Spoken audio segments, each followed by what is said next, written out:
Assalamualaikum warahmatullahi wabarakatuh. Ahlan wa sahlan, welcome back my YouTube channel. Perkenalkan, nama saya Aini Al-Fatihah dengan NIM 21203018.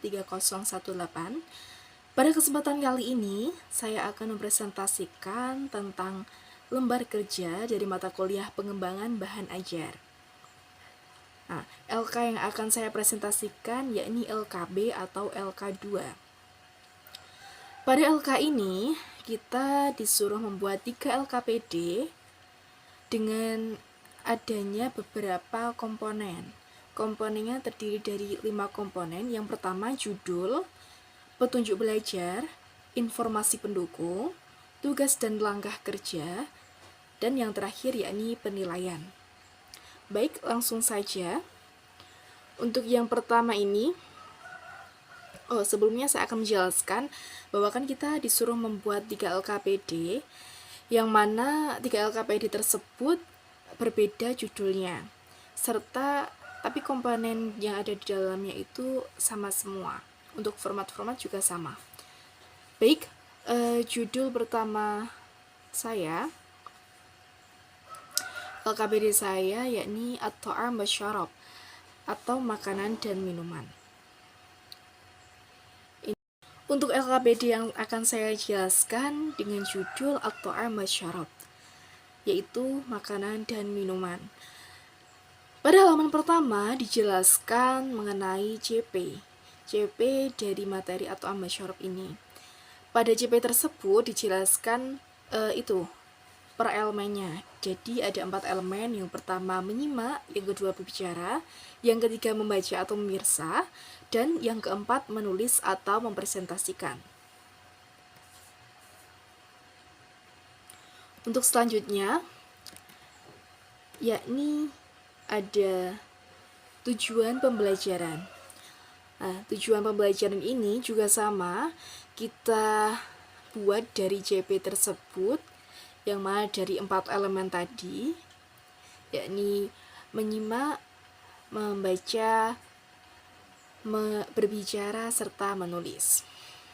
Ini jadi beberapa dari tujuan pembelajarannya seperti berikut.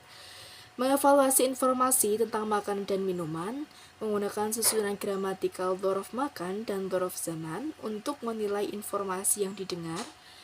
Membangun interaksi dengan teks kompleks tentang makanan dan minuman menggunakan susunan dzaraf zaman dan dzaraf makan sebagai alat komunikasi global. Memahami berbagai jenis teks visual atau multimoda secara interaktif tentang makanan dan minuman, merefleksi berbagai jenis teks visual atau multimoda secara interaktif tentang makanan dan minuman, dan seterusnya. Di sini tujuan pembelajarannya ada 10 poin.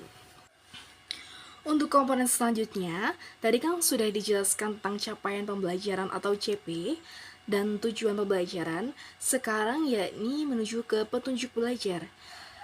Komponen ini juga sangat penting untuk LKBD, di mana peserta didik itu hukumnya wajib ya membaca petunjuk belajar ini sebelum mengerjakan LKPD tersebut. Pada petunjuk belajar ini ada 4 poin. Yang pertama, peserta didik memahami CP dan TP yang telah dilampirkan di atas. Jadi peserta didik harus memahami betul CP dan TP yang ada di atas tadi. Yang kedua, peserta didik memahami konsep informasi pendukung. Jadi kan nanti ada komponen juga informasi pendukung, jadi harus difahami juga. Yang ketiga, peserta didik menjawab pertanyaan dengan benar. Nah, ini diharapkan untuk peserta didik dengan teliti untuk menjawab soal-soal yang ada dalam LKPD ini. Yang keempat, apabila peserta didik mengalami kesulitan dalam mengerjakan, peserta didik diharapkan bertanya kepada guru. Nah, ini biasanya kan juga ada yang malu-malu nih siswanya. Jadi, kalau belum paham bisa ditanyakan kepada gurunya. Untuk komponen selanjutnya ini informasi pendukung.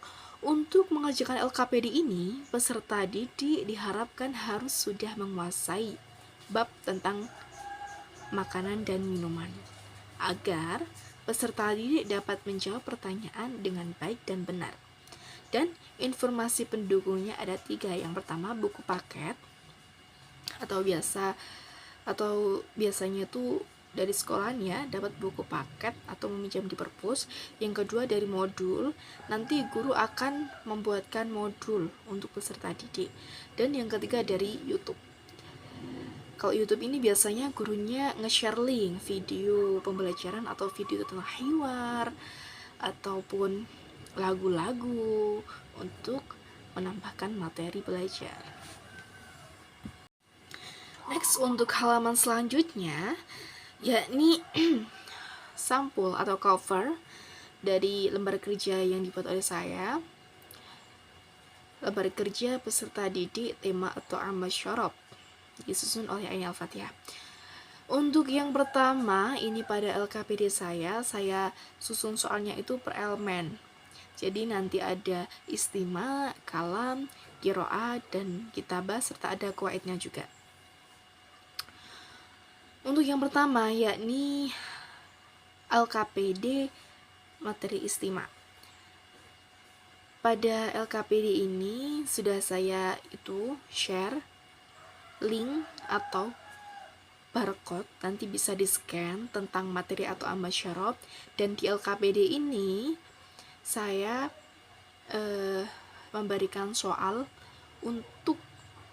tugas untuk menulis mufradat yang didengar serta terjemahannya dari mufradat tersebut. Jadi LKPD Istima ini disuruh menulis mufradat atau bahasa Arabnya dan ditulis untuk menerjemahkan teksnya, menerjemahkan kalimat tadi, mufradat tadi. Untuk selanjutnya yakni tentang kalam. Pada LKPD ini saya sediakan teks hiwar tentang atau amal syarab, dan nanti akan dipresentasikan maju secara berpasangan untuk membacakan.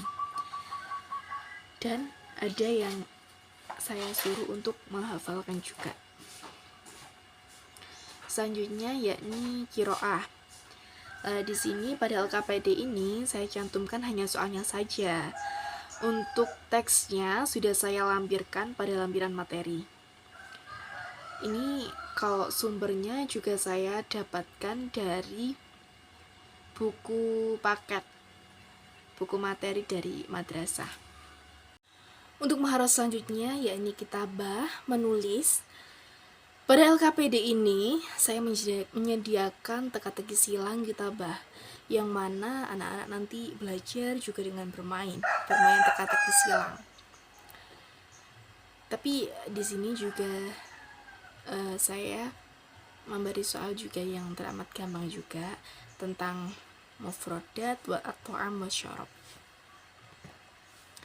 Selanjutnya tentang kuwait, yang mana di sini saya isi 5 kalimat dan peserta didik ditugaskan untuk mencari kata atau mufradat yang menunjukkan dzaraf zaman dan dzaraf makan. Dan komponen yang terakhir yakni aspek penilaian. Jadi apa saja sih aspek yang dinilai dalam LKPD tersebut? Di sini ada 5 aspek yang dinilai. Yang pertama, ketepatan dalam menjawab dan mendengarkan dengan bobot 20. Keterangannya menulis mufradat beserta artinya yang ada dalam hiwar yang didengarkan. Untuk aspek yang kedua yakni intonasi membaca dan ketepatan menjawab pertanyaan dengan bobot sama 20.